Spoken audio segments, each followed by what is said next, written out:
আসসালামাইকুম প্রাণপ্রিয় চাকরিপ্রার্থী ভাই বোনেরা, সরকারি চাকরিতে ৫ লাখও বেশি পদ শূন্য রয়েছে। মানে সরকারি যে বিভিন্ন দপ্তর আছে, মন্ত্রণালয়, দপ্তর, অধিদপ্তর, কর্পোরেশন, কর্তৃপক্ষ, সরকারি যে অফিসগুলা রয়েছে, ৫ লাখের উপরও বেশি কিন্তু সিট খালি আছে। এখনো নিয়োগ দিলে ৫ লাখের বেশি প্রার্থীরা কিন্তু চাকরি পাবে। সেই বিষয় নিয়ে কথা বলবো। সরকারি চাকরিতে ৫ লাখের বেশি শূন্যপদ রয়েছে, কিন্তু নিয়োগ কিন্তু আসতেছে না ওইভাবে, কিন্তু নিয়োগ কিন্তু আসতেছে না। আপনারা একটু খেয়াল করবেন, প্রচুর শূন্যপদ রয়েছে। এই দ্বারা যে বড় বড় নিয়োগ, এই ৫ লাখ লোক নিলেও তো অনেকটা সংখ্যক কিন্তু বেকারত্ব দূর হয়। সেই বিষয় নিয়ে কথা বলবো আজকে এই ভিডিওতে, তাই ভিডিওটা শুরু থেকে শেষ পর্যন্ত দেখবেন। আটকে আছে সরকারি চাকরির নিয়োগ প্রক্রিয়া গত ৩ মাসে স্থগিত হওয়ার কারণে সরকারি চাকরির অর্ধেকের বেশি নিয়োগ পরীক্ষা। মানে গত দেখবেন এই যে বিভিন্ন দেশে ঝামেলার কারণে এখন পর্যন্ত খাদ্য অধিদপ্তর, তারপর ভূমি রেকর্ড জরিপ, তারপর আছে প্রাথমিক ইত্যাদি ইত্যাদি দপ্তরে কিন্তু পরীক্ষাগুলো এখন স্থগিত হয়ে রয়েছে, পরীক্ষা কিন্তু হচ্ছে না। এতে অনেক সরকারি চাকরির বয়স হারাচ্ছে। আবার ৫ লক্ষর অধিক পদ শূন্য থাকার পরও কোনো বড় ধরনের নিয়োগ বিজ্ঞপ্তি কিন্তু প্রকাশ হচ্ছে না। যেহেতু পরীক্ষা দিচ্ছে না, যেহেতু বয়স তো আর কেউ থামে নাই, বয়স তো চলতেই আছে। আর বড় বড় নিয়োগও কিন্তু আসতেছে না, তার জন্য বয়সও কিন্তু বেড়ে চলেছে। এটা কিন্তু তারা এখানে কিন্তু বলছে। আর নিয়োগ কর্তৃপক্ষ সরকারি সিদ্ধান্ত অপেক্ষায় রয়েছে। কোভিড-19 বিধি এবং নিষেধাজ্ঞার কারণে দীর্ঘদিন বন্ধ ছিল নিয়োগ প্রক্রিয়া। এতে সরকারি অফিসগুলো রেকর্ড ৫,৩,৩33টি শূন্যপদ কিন্তু খালি রয়েছে। দীর্ঘদিন যাবৎ কিন্তু নিয়োগ না দেওয়ার কারণে ৫ লাখের অধিক শূন্যপদ কিন্তু খালি রয়েছে। সামনে মনে হয় একটা ধারণা করতেছি বড় বড় নিয়োগ আসতে পারে। সরকারি চাকরি নিয়োগ স্থবির প্রসঙ্গে জনপ্রশাসন মন্ত্রণালয়ের দায়িত্বশীল এক কর্মকর্তা বলেন, সরকারি অফিসগুলোতে অনেক পদ খালি আছে, শূন্য পদে দ্রুত নিয়োগ দেওয়া হবে। অন্যান্য দপ্তরে নিয়োগ পরীক্ষা জনপ্রশাসন মন্ত্রণালয়ের মাধ্যমে পরিচালিত হয় না। তিনি বলেন, অন্তর্বর্তীকালীন সরকারের দেশে একটি অস্বাভাবিক পরিস্থিতির দায়িত্ব নিয়েছে। কিছুদিনের মধ্যে পিএসসি পুনর্গঠন করা হবে। এরপরে বিসিএস পরীক্ষা, পিএসসির সব নিয়োগ দ্রুত সম্পূর্ণ করা হবে। বলছে যে বিরাজমান একটি পরিস্থিতিতে কিন্তু অন্তর্বর্তী সরকার তারা ক্ষমতা নিছে। সেই ক্ষেত্রে এখন দেশের অবস্থা স্বাভাবিক না হওয়া পর্যন্ত হবে, কিছুদিনের মধ্যে হওয়ার পরে বিরাজমান পরীক্ষাগুলো নিবে।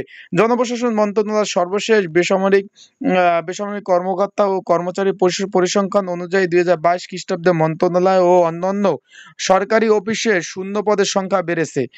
যদিও আগে ৪ বছরের শূন্যপদ কম ছিল। জনপ্রশাসন মন্ত্রণালয়ের কর্মকর্তা জানান, কোভিড-19 বিধি নিষেধের কারণে সরকারি চাকরির শূন্যপদ সংখ্যা বেড়েছে। এর মধ্যে বৈষম্য বিরোধী ছাত্র আন্দোলনের প্রায় সব নিয়োগ পরীক্ষা স্থগিত হয়।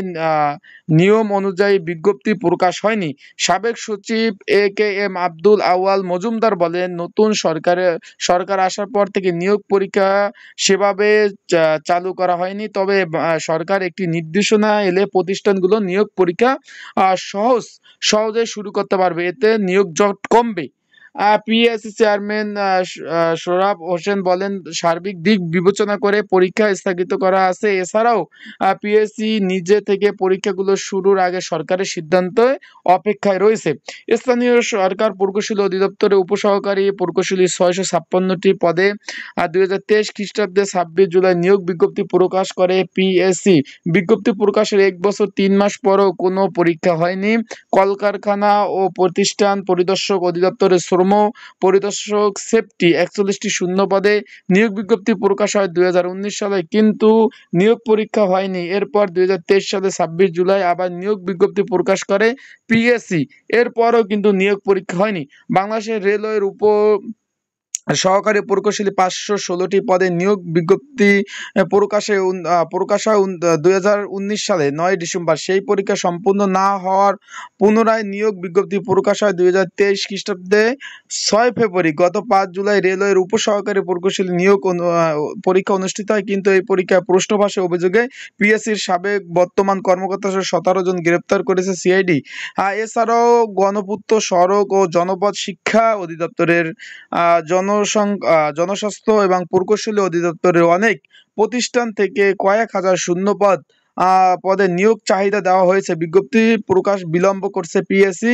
স্থগিত আছে অর্ধশতক নিয়োগ পরীক্ষা। পেট্রোবাংলা লিখিত পরীক্ষা 17 সেপ্টেম্বর স্থগিত করা হয়।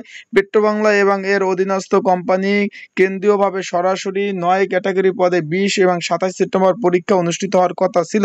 সাধারণ বীমা কর্পোরেশনে গত 2 সেপ্টেম্বর সহকারী ম্যানেজার পদে নিয়োগ পরীক্ষা এমসিকিউ পরীক্ষা স্থগিত করা হয়েছে।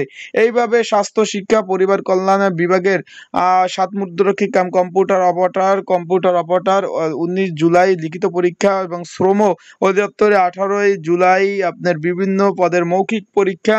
বাংলাদেশ পর্যটক কর্পোরেশন, ফিন্যান্সিং রিপোর্ট কাউন্সিলের বাংলাদেশ পল্লী উন্নয়ন বোর্ড এবং বাংলাদেশ পুলিশের স্পেশাল ব্রাঞ্চ কর্মচারী নিয়োগ, মেঘনা পেট্রোলিয়াম লিমিটেড এবং জুনিয়র অফিসার, প্রাণী সম্পদ অধিদপ্তরে 13 ক্যাটাগরি প্রাক নির্বাচনিক পরীক্ষা কিন্তু স্থগিত রয়েছে।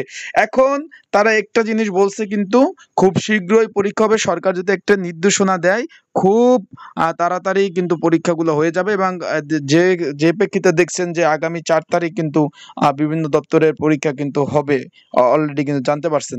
সবাই ভালো থাকুন, সুস্থ থাকুন। আসসালামু আলাইকুম।